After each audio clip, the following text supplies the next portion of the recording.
Tolérance zéro à la corruption. Un pari à gagner pour son ministère rattaché à la présidence de la République. Plus qu'un engagement, un ordre d'État. Investi pour son deuxième mandat, le président de la République n'y va pas par quatre chemins. Nous proclamons déjà la tolérance zéro à tous les coupables d'actes de corruption, de malversation économique. Que cela ne soit pas compris comme un simple slogan. Et des lois seront initiées ou révisitées afin de réussir son pari. Vous nous jugerez à nos actes, un homme averti en vaut deux. Le défi est lancé. Cela fait une année déjà.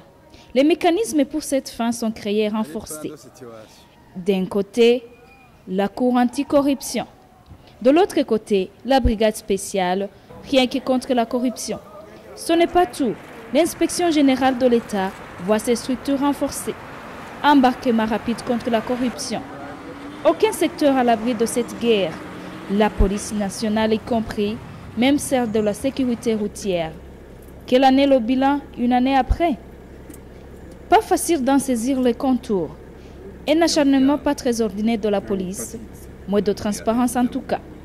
Soit derrière la portière, soit derrière le bus entier. Que se passe-t-il derrière le rideau? Parfois des pots de vin. Au niveau du secteur de transport, il suffit seulement d'emprunter les voies qui mènent à l'intérieur du pays. Il y a un fameux billet qu'on dit 2000 francs. On appelle le billet de la police.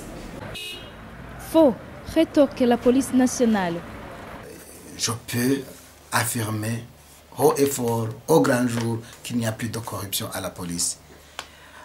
C'est vrai, tout au commencement de la sensibilisation, il y avait des policiers qui n'avaient pas saisi ce message-là en l'air pour le mettre en action, mais ils se sont vus punis gravement.